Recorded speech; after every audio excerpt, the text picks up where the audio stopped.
Olá, bom dia, paz do Senhor.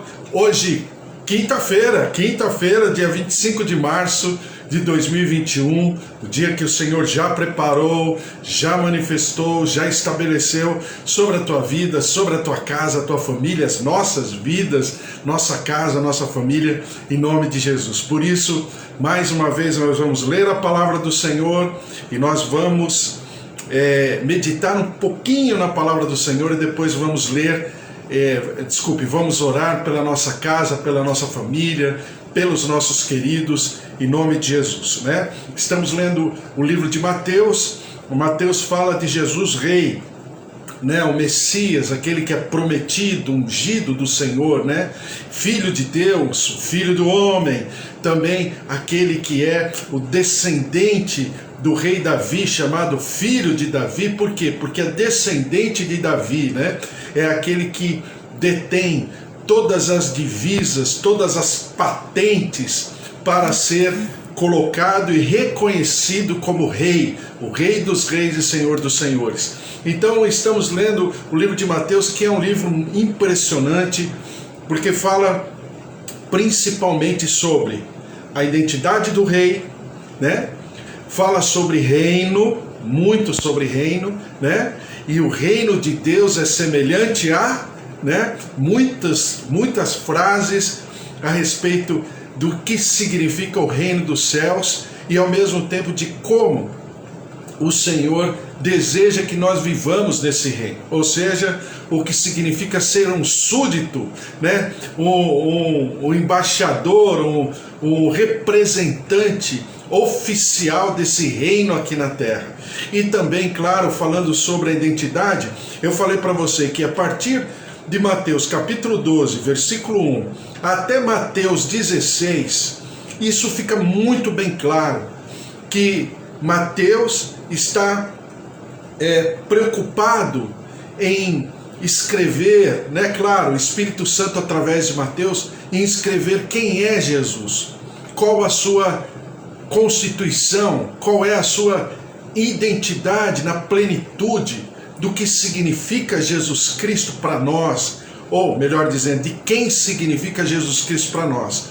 Porque uma coisa é Jesus Cristo ser o que é, Ele é. Outra coisa é o que Ele significa para mim. E é por isso que em Mateus capítulo 16, eu falei para você que é o ápice dessa linha de raciocínio. Por quê? Porque em Mateus 16 vem as célebres perguntas de Jesus, né? Que eu falo sempre para você que é muito raro, é muito difícil você, quem é Ele, né? Ou seja, eu perguntar para você, quem sou eu? Uma coisa é eu responder, desculpe aí a transmissão, qualquer coisa, depois eu reenvio essa transmissão para você. Me perdoe, a gente não está com um sinal tão bom hoje, tá? Então, o que significa a minha pessoa para você, mas sem a minha interferência. Porque em via de regra, quando eu me enxergo com muita misericórdia. Quando eu enxergo os outros, eu sempre enxergo no tacão da justiça, né? Numa aferição muito mais exigente do que quando eu trabalho a minha aferição, porque eu tenho misericórdia de mim, né? Porque eu me enxergo diferente, eu me enxergo conforme aquilo que eu passei, dos sentimentos, dos traumas, das amarguras, das injustiças, porque eu sempre me sinto injustiçado, né? Eu sempre acho, principalmente essa nossa geração, viu? Essa nossa geração entende que o mundo está em dívida com ela, né? Então você percebe nas pessoas esse sentimento, que o mundo está em dívida, a sociedade está em dívida, ou a família está em dívida, os pais estão em dívida. Então você vive nesse momento e nessa geração, então, é assim descomunal, esse sentimento de injustiça. Todo mundo deve alguma coisa para mim. Então, quando eu avalio ou peço para alguém avaliar quem eu sou, isso é uma atitude de uma maturidade Isso é um desafio pessoal e sem interferência. Eu sempre digo isso. Sem interferência. É exatamente o que Jesus faz. Ele pergunta para os seus discípulos: quem dizem que eu sou? Uns dizem que você é João Batista, outros dizem que você é Elias, outros dizem que você é Jeremias. Bom, então a linha de raciocínio, a aferição de Jesus, ela está indo bem. Ainda que as pessoas não conheçam realmente quem é Jesus, mas tem uma linha. Qual é? Primeiro, um profeta, porque Jesus também é profeta, né? Ele é o sumo profeta. Ele é o sumo profeta, ele é o sumo sacerdote, ele é o sumo apóstolo, né? Ele é o pastor das ovelhas, ele é o sumo pastor. Então ele é profeta. E outra, qual a características desses homens aos quais, né, as pessoas, as multidões, as pessoas lá de longe, mais distantes, aferem? Qual é? Avaliam a respeito da pessoa de Jesus. Que Jesus é uma pessoa incisiva, um homem vigoroso no seu falar, no seu proceder, vigoroso no bom sentido aqui, tá? Vigoroso no sentido de estar com uma, vamos dizer, com a sua missão completamente identificada, como foi com Elias, como foi com Jeremias e como foi com João Batista. Homens que conflitaram com o próprio status quo da sua sociedade e da sua geração. Então isso é muito sério. Então, ainda que não saibam quem é Jesus, mas pelo menos identificam em Jesus algumas características que só um homem do nível de Elias, de Jeremias e de João Batista poderia ter. E aí, basta a gente ler a história, a palavra de Deus sobre esses homens e como eles eram e como se comportavam em relação a tudo aquilo que estava ao seu redor. Bom, depois Jesus pergunta assim: olha, e vocês, né? Aí eu falei para você, né, a diferença do derredor e redor. Derredor é uma região mais distante, né? Mais amplificada. Redor é uma região mais próxima. E vocês que estão ao meu redor, o que significa a minha pessoa para vocês? Quem eu sou para vocês? E aí Pedro toma a palavra, claro, como porta-voz, o relator daquele grupo. Ele fala assim: tu és o Cristo, o Filho do Deus vivo. Ó Simão Bar-Jonas, não foi nem carne nem sangue que tu revelaram, mas o meu Pai que está nos céus. Então, Mateus sempre deixa isso muito bem claro, sempre falo isso para você. Céus, no plural, significando todas as dimensões, todas as facetas do mundo, do universo, sejam eles visíveis ou sejam invisíveis aos olhos humanos. Então, o Pai dos céus, ou seja, o detentor de todas as coisas, é quem revelou, é quem se manifestou através de você para dizer quem eu sou. E é por isso que é uma passagem, tanto Mateus, Lucas e principalmente Marcos falam a respeito, mas é a passagem, vamos dizer assim, de uma condição sine qua non a respeito de Jesus.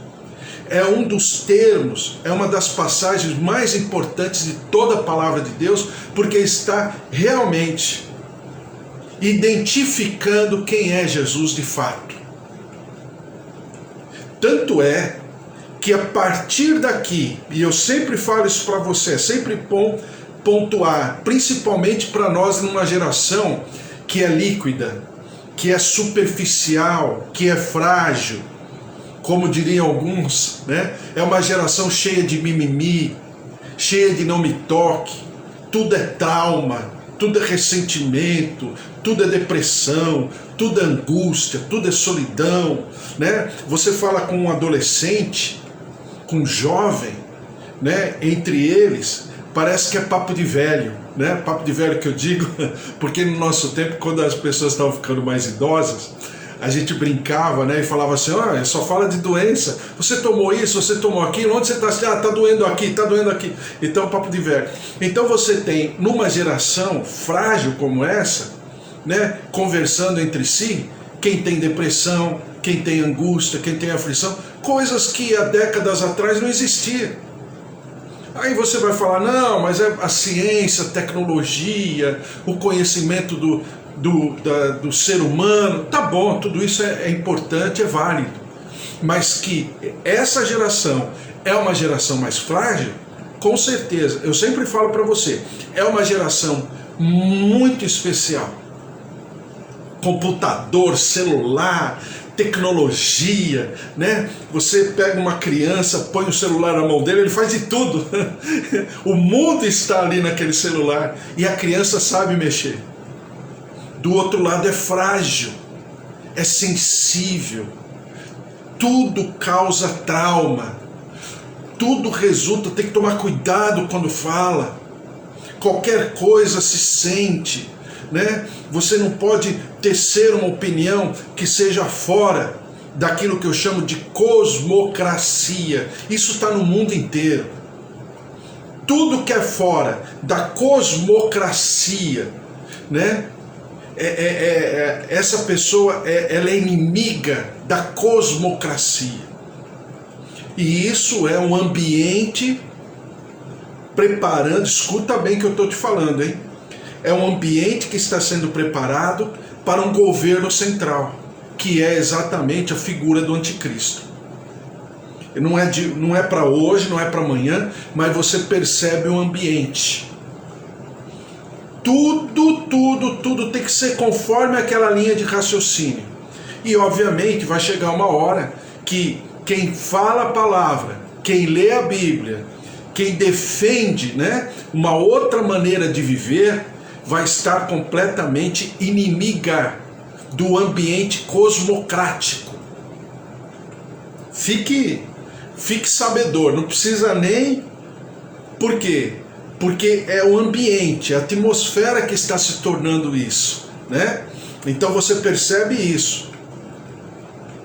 Quando você fala de uma minoria, então, é aquilo que eu já falei. Quando você fala de uma minoria, você não tem que tomar muito cuidado, porque qualquer coisa que você fale de uma minoria, você está cometendo um crime. E por que é isso? Por que esse ambiente, desculpe o termo, demoníaco? Porque esse ambiente demoníaco faz com que a gente se sinta intimidado, não fale mais sobre aquela minoria, não obstante você ter uma opinião, mas você fica quieto. Então você, ficando quieto, faz com que aquela minoria tenha todas as condições e liberdade para fazer o que faz. E aí aquela minoria faz o quê? Aquela minoria se sente se sente liberada para dar vazão aos seus sentimentos e às suas práticas, que é o que está acontecendo. Então, o não falar daquela minoria é exatamente o que acontece com Herodias em relação a Herodes.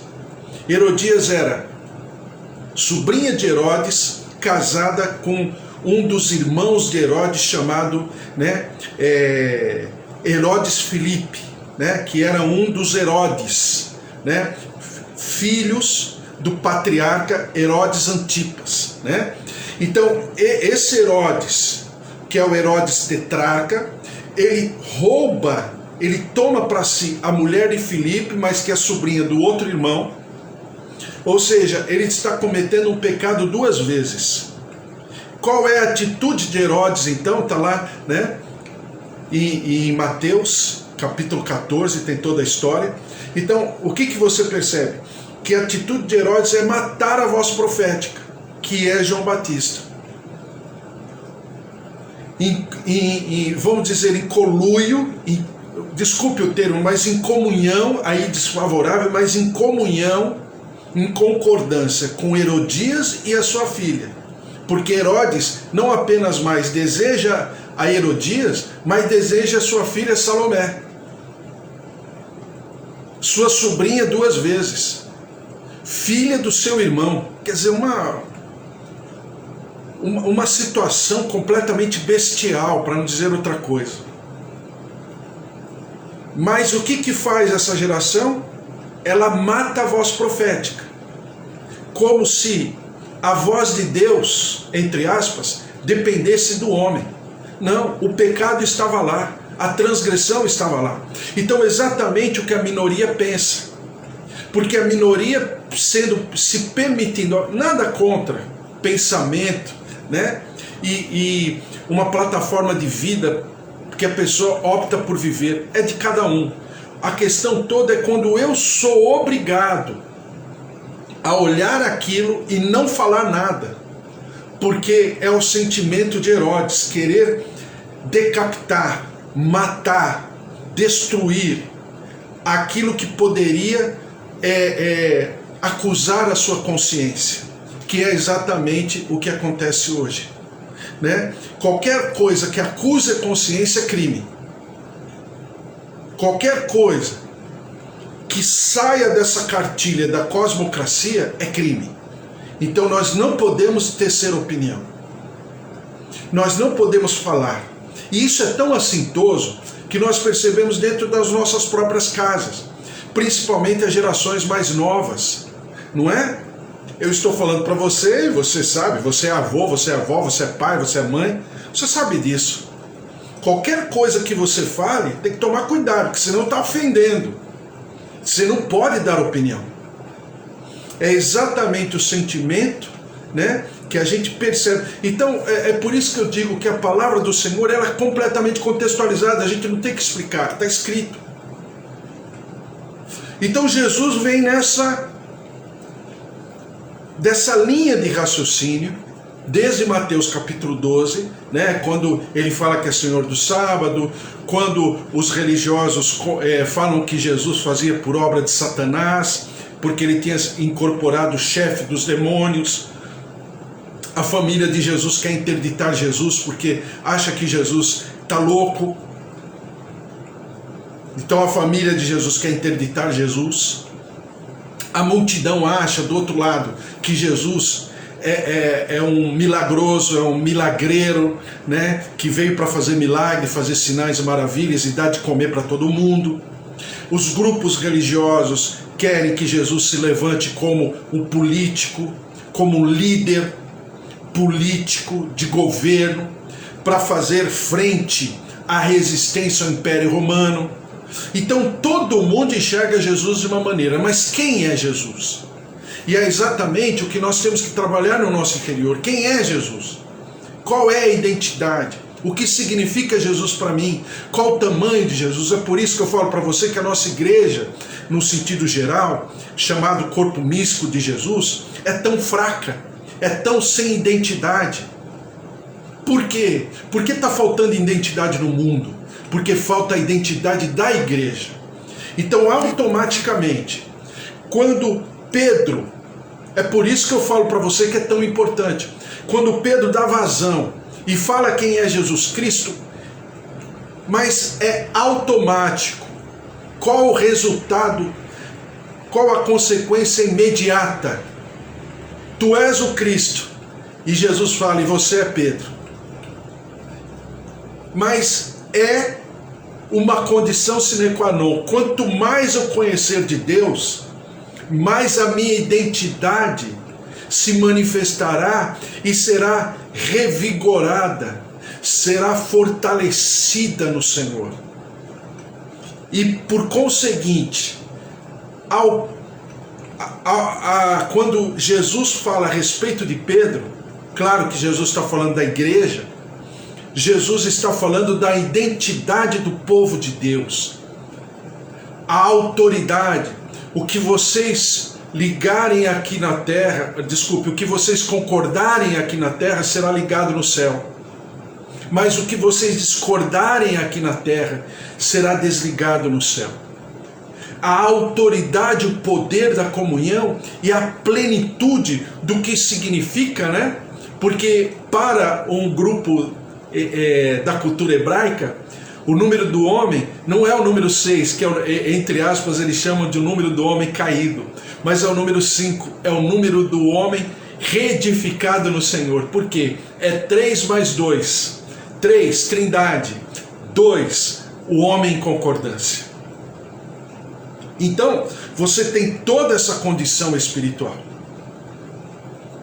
Agora, falado tudo isso, Mateus capítulo 16, versículo 21 diz assim: desde esse tempo, começou Jesus Cristo a mostrar a seus discípulos que lhe era necessário seguir para Jerusalém e sofrer muitas coisas dos anciãos, dos principais sacerdotes e dos escribas. Ou seja, todas as castas, os representantes dessa sociedade judaica do tempo de Jesus, né, estava pressionando esse momento, essa situação, porque queria matar. Agora você entende o que eu estou falando? Queria matar essa voz profética, que é mais do que uma voz profética. É Jesus, é muito mais do que isso, mas queriam matar, porque essa voz profética, o simples fato de existir, causa mal, causa constrangimento, causa exame de consciência. E diz aqui: e dos escribas ser morto e ressuscitado no terceiro dia. E Pedro, chamando-o à parte, começou a reprová-lo, dizendo: tem compaixão de ti, Senhor, isso de modo algum te acontecerá. Mas Jesus, voltando-se, disse a Pedro: arreda, Satanás, tu és para mim pedra de tropeço, porque não cogitas das coisas de Deus, e sim da dos homens. É ilógico que Jesus está caminhando para a célebre frase, né? Uma das frases mais impressionantes da palavra: quem quiser vir após mim, tome a tua cruz, tome a sua cruz e siga-me. Mas antes disso, o que Jesus está falando, que é exatamente o ponto. Primeiro, eu falei ontem sobre o tempo. Existe um tempo. O tempo que é o Cronos, é a história, é o destino da humanidade, do universo, que está, né, caminhando para aquilo que a palavra do Senhor diz: o mundo jaz no maligno. Então, por mais que a tecnologia, o contingente humano, a sociedade humana cresça, se desenvolva, ao mesmo tempo ela está cada vez mais bestial, mais maligna, mais iníqua, mais concupiscente. Então você tem esse conflito. E nós estamos no meio de tudo isso.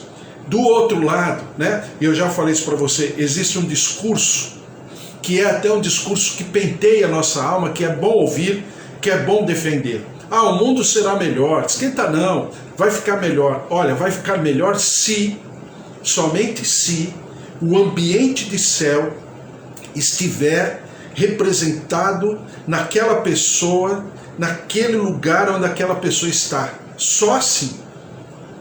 É por isso que a Bíblia nos compara a embaixadores. O embaixador, né, eu já falei isso para você, o embaixador, ele representa um outro país dentro do país, vamos dizer assim, que o aceitou, né? Então, esse embaixador naquele lugar, naquela casa, naquele palacete, geralmente é uma casa ampla, com terreno amplo, né? Todas as embaixadas em todos os lugares do mundo é assim. Geralmente é um lugar amplo.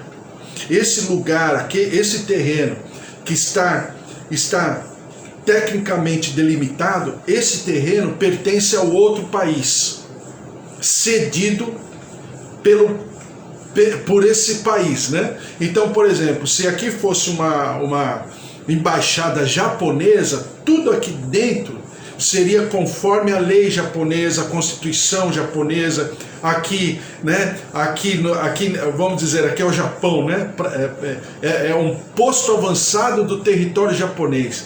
Então aqui existe a monarquia, né? Tem o rei, né? O imperador japonês, o regime de governo, né? de Estado, como é que fala? Ele é de uma democracia onde tem um primeiro-ministro. Então, tudo aqui seria. Então, assim é o servo de Deus e por onde ele anda. Daí ele precisar ser revestido, incorporado do seu verdadeiro reino, né?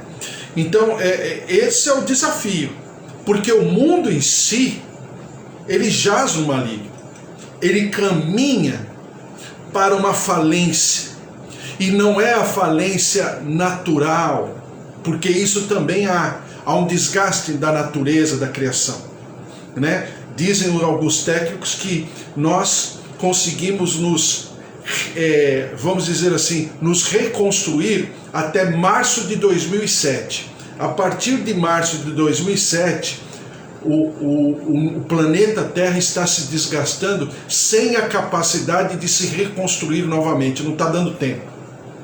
Então há um desgaste da natureza natural? Claro que há. Tanto é que Paulo fala em Romanos 8 de que a criação geme desesperada pela manifestação dos filhos de Deus. Existe isso? Existe. Mas o mundo caminha, o mundo jaz no maligno no sentido moral, no sentido dos verdadeiros valores que estão cada vez mais perdidos, cada vez mais superficiais, né? Eu valho aquilo que eu tenho, não aquilo que eu sou, ao contrário da palavra de Deus, quando Jesus fala ali no livro de Lucas, né?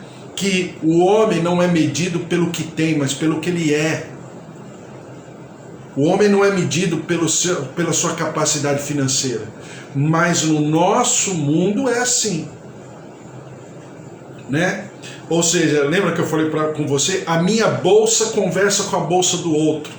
O meu carro conversa com o carro do outro. Não sou eu, é o carro. Quem vai me abrir as portas é a minha condição financeira, não é quem eu sou. Quer dizer, o sonho, né, do pastor, né, do revolucionário, né, que morreu em 68 lá nos Estados Unidos, né, pastor Martin Luther King Jr., né, que ele disse que o sonho dele era quando os seus filhos fossem aferidos pelo seu caráter e não pela cor da pele. O sonho de Martin Luther King não somente não está acontecendo, mas como está pior ainda. Porque agora não é mais nem pela cor. Com certeza ainda existe o racismo, a discriminação, mas não é por isso. A maior discriminação é a discriminação social. A maior discriminação é a discriminação financeira, da condição e da capacidade da pessoa, se tem ou não tem. Então, você percebe isso a cada dia. Então o mundo jaz. E nós, servos de Deus, vivemos completamente contrastando, conflitando com esse status quo. Porque o homem, ele é mais do que isso. Então a palavra do Senhor diz aqui, né? Pedro, chamando à parte, começou a reprová-lo, dizendo: tem compaixão de ti, Senhor. Isso de modo algum te acontecerá. Mas Jesus, voltando-se, disse a Pedro: arreda, Satanás.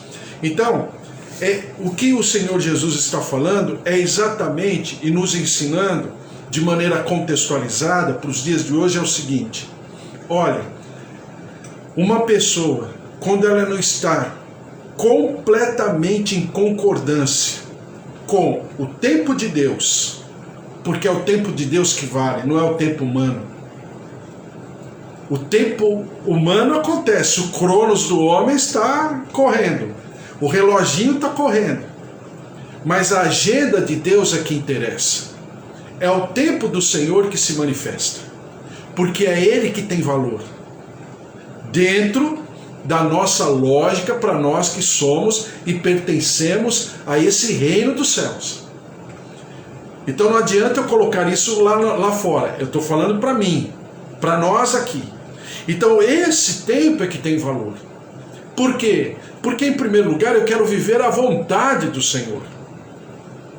Eu quero que aqueles que estão ao meu redor, e a minha vida também, vivamos aquilo que o Senhor tem para mim.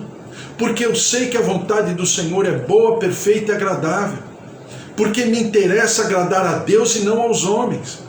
Então eu preciso viver num ambiente onde isso fique muito bem claro, a partir da minha maneira de ser, da minha maneira de falar, da minha maneira de pensar. É por isso que Jesus é comparado lá atrás, um pouquinho, versículos antes, é comparado a Jeremias, Elias e também João Batista. Em nenhum momento eles aceitaram a viver com aquilo que estava acontecendo ao seu redor. Custe o que custasse, e custou a própria vida deles e muitos momentos da vida deles. João Batista até de fato, Jeremias também, né? Jeremias foi cortado ao meio e João Batista foi decapitado. Mas mesmo assim, eles não tiveram por menos. Eles foram até o fim.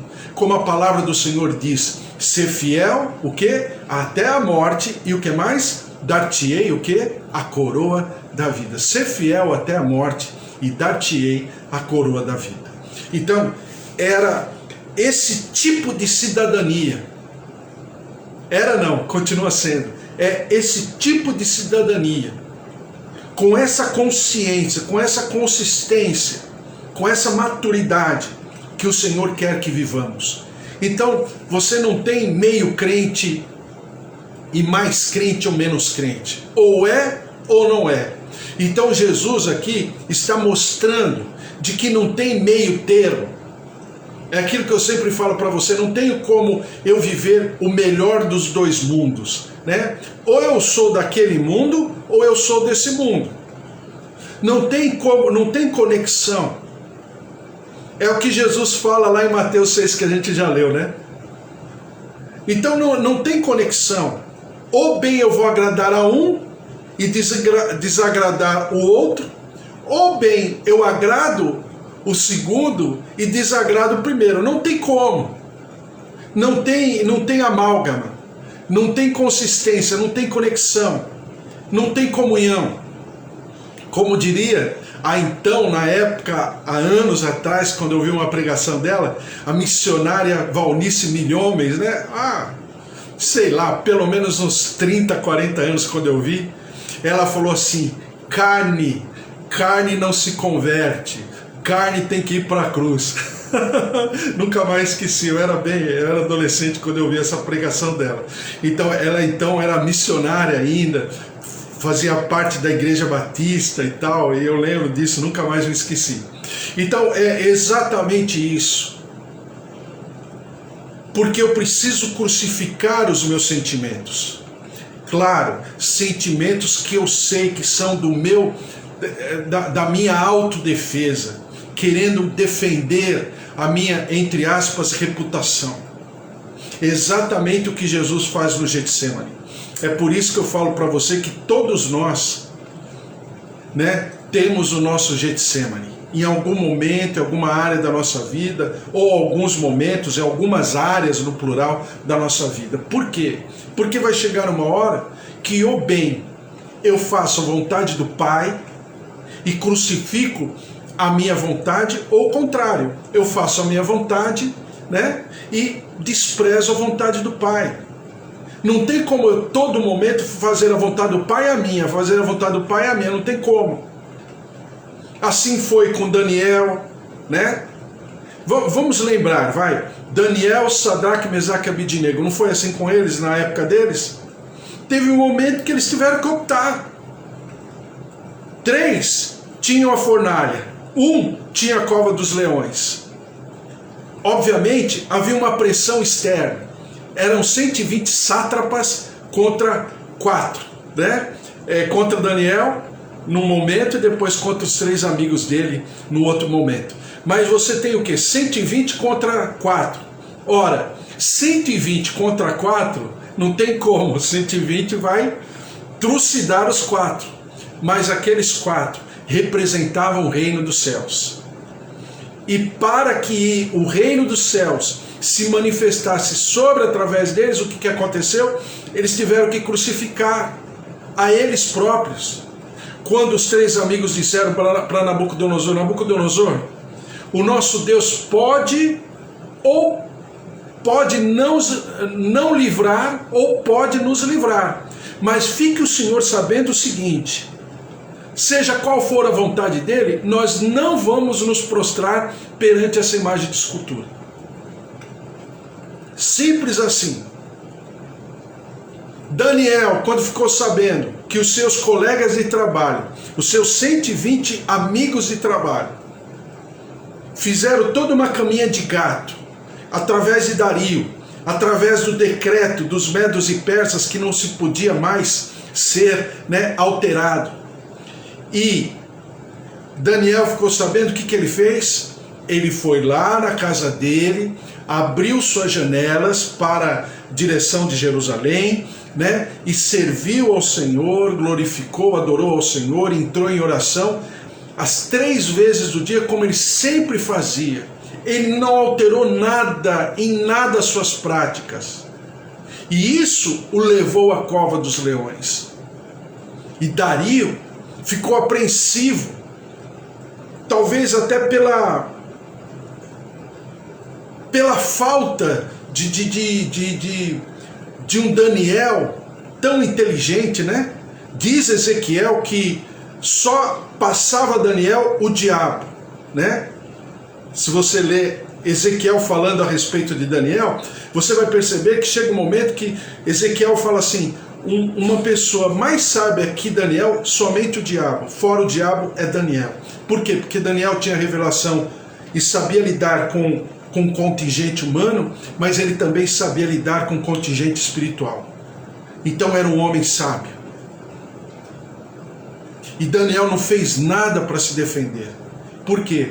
Porque ele sabia que o seu Getsemane estava ali.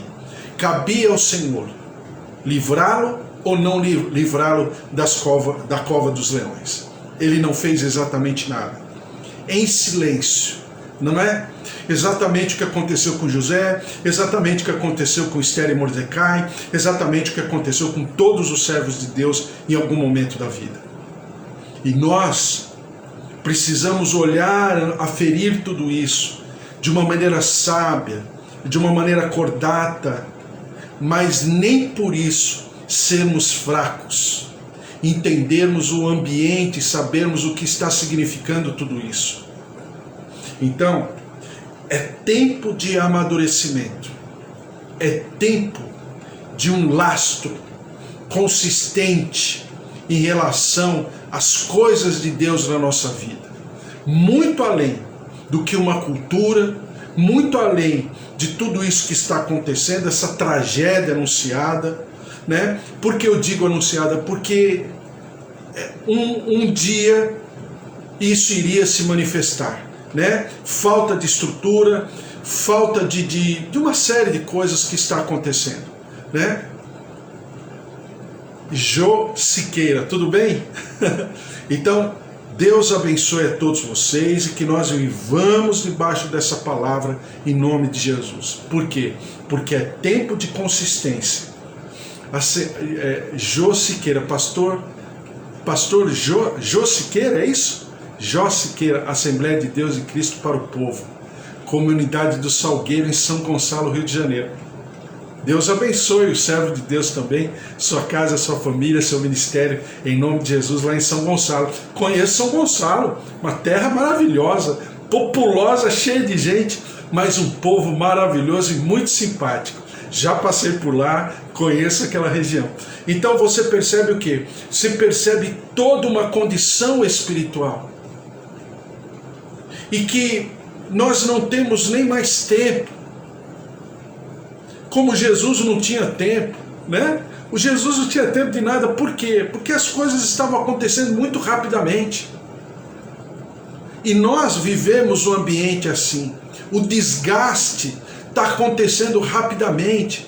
Eu não falo apenas de uma pandemia circunstancial que está arrebentando com o mundo e com o Brasil, mas muito além, está acontecendo rapidamente a deteriorização humana, né, a moral, dos valores, dos costumes. Aí eu falo no bom sentido, né? Os bons costumes, os bons valores, a boa moral, isso está caindo por terra a cada dia.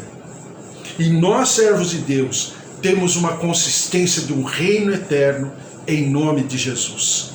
E para terminar, eu falei ontem, né, que Pedro não poderia ser a pedra principal, como alguns dizem. Por quê? Porque num primeiro momento Jesus fala: sobre esta pedra edificarei a igreja, né? E versículos depois, minutos depois, ele diz: arreda Satanás. Ele fala para Pedro: pedra de tropeço. Ora, se uma pedra é angular, é principal no momento, não pode ser pedra de tropeço depois. Então não é Pedro, é Jesus Cristo mesmo, só falando. E outra, quem mais fala de pedra na palavra de Deus é o próprio Pedro. Vá lá nas cartas de Pedro que você vai conferir. Então, glória a Deus, vamos orar, colocar diante do Senhor. Por quê? Porque é exatamente o que Pedro mostra. Eu sempre falo, né, que a Bíblia tem muitos personagens, muitos. Mas Pedro é um dos personagens que eu gosto mais. Por quê? Porque fala do contingente humano. Fala de um ser humano que é bipolar. Ora está num lugar, ora está num ponto, ora está em outro, né? Ele é, assim, muito antagônico na sua maneira de ser, né? Ele ora fala que ele é o Cristo, filho do Deus vivo, ora ele fala: não, Jesus, não faça isso. Então cabe a nós discernirmos, peneirarmos tudo aquilo que vem ao nosso redor, tudo aquilo que ouvimos, que as pessoas falam para nós, porque sem querer, as pessoas até com sentimento bom, mas nos tira do alvo, nos tira do propósito de Deus. E é o que aconteceu com Pedro em relação a Jesus. Ora, ele identificou Jesus na sua verdadeira identidade. Minutos depois ele fala: não, Jesus, você não vai morrer. Ora, é lógico que Pedro, falando assim, ele estava, desculpe o termo, com segundas intenções. Por quê? Porque naquele momento, naquela cultura, todos os passos do mestre, o verdadeiro discípulo também faz, né? Todos os passos, todas as pegadas. Então, se o mestre iria ser entregue e morrer, o que aconteceria com seus discípulos? É por isso que os discípulos de João Batista estão em polvorosa, exatamente por causa disso, porque havia essa cultura. Então, o que estaria acontecendo? Os discípulos estavam preocupados com os próximos capítulos da história de Jesus, porque eles estavam diretamente conectados a esses episódios. E é exatamente o que acontece com Jesus. Claro, depois a tradição, né, a cultura, né, paralela à Bíblia, vai falar sobre como Pedro morre, e o pessoal fala para Pedro: olha, você vai morrer crucificado. Ele fala: não aceito. Então eu quero ser crucificado de cabeça para baixo. Eu não posso ser crucificado exatamente o meu Senhor. Eu não sou digno, né? Veja a alteração da vida de Pedro e a consciência dele, né? Mais tarde, décadas depois. Mas aqui nesse momento, Pedro está preocupado com a pele dele, com o pescoço dele também, né? Então havia uma série de sentimentos que levaram a Pedro a querer tirar Jesus do seu propósito. E aí Jesus fala: arreda de mim, Satanás. Ou seja, eu não quero nada que possa atrapalhar o propósito do Pai sobre a minha vida, seja quem for. Exatamente é essa consistência, é esse discernimento que nós precisamos buscar no Senhor. Porque se você está vivo hoje, né, como o nosso querido pastor lá da comunidade Salgueiro e São Gonçalo da Assembleia de Deus, exatamente, se nós temos um propósito e estamos vivos, e olha que hoje em dia falar que está vivo, a gente já sabe que é um milagre. Então significa o quê? Um propósito de Deus sobre a tua vida. E que você viva esse propósito a flor da tua pele, em nome de Jesus. Amém? Glória a Deus. Vamos orar, colocar todos os nossos pedidos diante do Senhor. Desculpe o sinal hoje de internet aqui não está bom, mas glória a Deus, qualquer coisa eu deixo lá e você pode entrar, Comunidade em Cristo, né, no Instagram, comunidade.emcristo, ou Comunidade em Cristo no Facebook, ou Comunidade em Cristo no YouTube, também Rubens Sá, ou Rubens de Sá, você vai encontrar lá tudo direitinho, e nós vamos orando e vamos colocando diante do Senhor, em nome de Jesus. Vamos orar? Senhor nosso Deus, nosso Pai, eu te louvo e te agradeço por cada servo teu que está aqui, meus tios, minhas tias, sobrinhos, netos, filhos, genros, noras, meus pais, seu João, Dona Dária, seu Toninho, Dona Nadir, Márcia, Fábio, Luiz Henrique, Dona Efigênia, seu Augusto, filhos, netos, a bênção, a presença, o poder do Senhor, o Walter, o Jó Siqueira e também a Raquel, a Kátia, em nome de Jesus, a Sônia, a presença, o poder de Deus, o mover do Senhor, Bispo Antônio, seus familiares, Amanda que está aqui, beijo Amanda, e familiares também, Fábio, filhos, a glória, a presença, o poder de Deus, Eva, familiares, o Carlos também, familiares, a presença, o mover de Deus sobre cada um. Senhor, em nome de Jesus, nós nos colocamos diante do teu altar, nossos ministérios, nossas igrejas, nossas comunidades, ó Deus, em nome de Jesus, porque o Senhor é Deus, e porque o Senhor tem um propósito em todas as coisas, ainda que quando nós lemos as palavras do Senhor na tua palavra, e nós percebemos que talvez os teus servos não entendessem todo o propósito, mas eles sabiam que estavam diante do Senhor.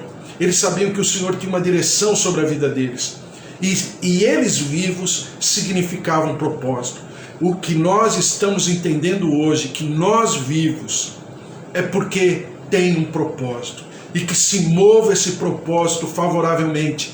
E encontre no nosso coração um ambiente para que esse propósito, esse projeto, esse mover de Deus se manifeste poderosamente, abundantemente, em todos os níveis do desejo do Senhor.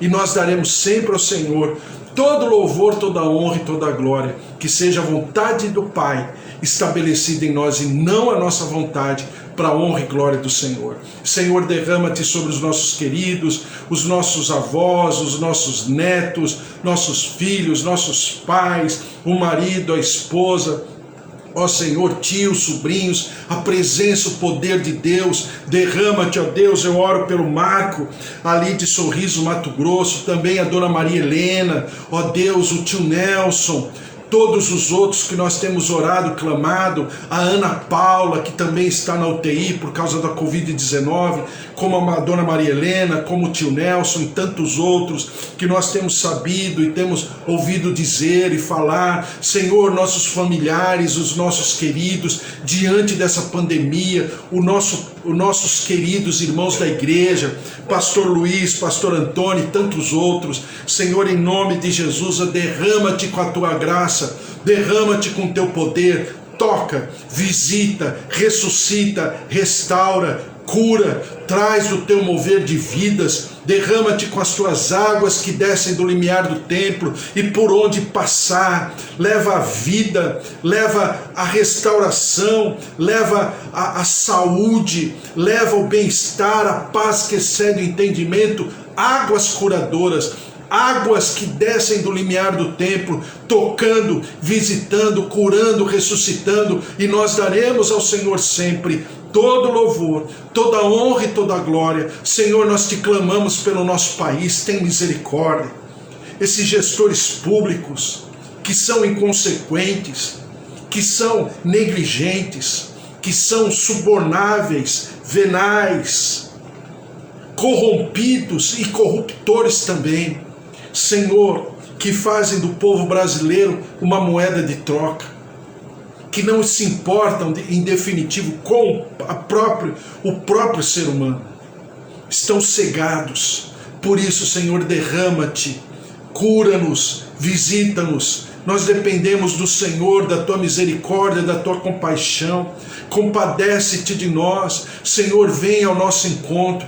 Diz a tua palavra, por onde o Senhor passa, o Senhor faz o bem. Nós precisamos do teu bem. Nós precisamos desesperadamente, ó Deus, da tua graça, da tua intervenção, da tua misericórdia, da tua compaixão, do teu perdão.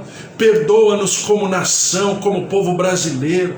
Todas as vezes que nós nos rebelamos contra Jesus Cristo, o nosso Senhor e Salvador, alguns de nós até de maneira ignorante, porque não sabíamos, mas Senhor, tem misericórdia. Tantas famílias enlutadas, tantos lares em luto, em desespero, impotentes. Senhor, toca, visita, cura. Vem, Senhor, sobre o norte, sobre o sul, sobre o nordeste, sobre o centro-oeste, sudeste. Derrama-te, ó Deus, 26 estados e o Distrito Federal. Derrama-te com teu poder. Cura, visita, liberta. E nós daremos ao Senhor sempre todo louvor, toda honra e toda glória. E quanto a nós, Senhor, que seja uma quinta-feira maravilhosa, na tua presença, a tua alegria seja a nossa fortaleza, a nossa cura, a nossa saúde, porque a alegria do Senhor é a nossa força, a alegria do Senhor é a nossa saúde, a alegria do Senhor é o nosso bem-estar, a alegria do Senhor é a nossa paz. Derrama-te, ó Deus, derrama-te sobre cada um de nós, nossas famílias, nossos queridos, a Silvia, seu ministério, o Ronaldo também, a presença, o poder de Deus sobre todos nós, nossos familiares, nossos queridos, nossas comunidades. Derrama-te, ó Deus, visitando com cura, com saúde, e nós daremos sempre ao Senhor todo louvor, toda honra e toda glória em nome de Jesus. Amém. Amém? Que o amor de Deus Pai, a vida vitoriosa em Jesus Cristo e as consolações do Espírito Santo da promessa estejam sobre a tua vida, a tua casa, a tua família, os teus queridos, e essa quinta-feira, uma quinta-feira que o Senhor nos dá e nós devolvemos ao Senhor. Essa quinta-feira é tua, Senhor, porque nós somos teus. E exatamente essa plenitude, porque se Deus é por nós, quem será contra nós? Se o Senhor é nosso pastor, de nada nós teremos falta. Amém? Deus te abençoe, um beijo, até amanhã, sexta-feira.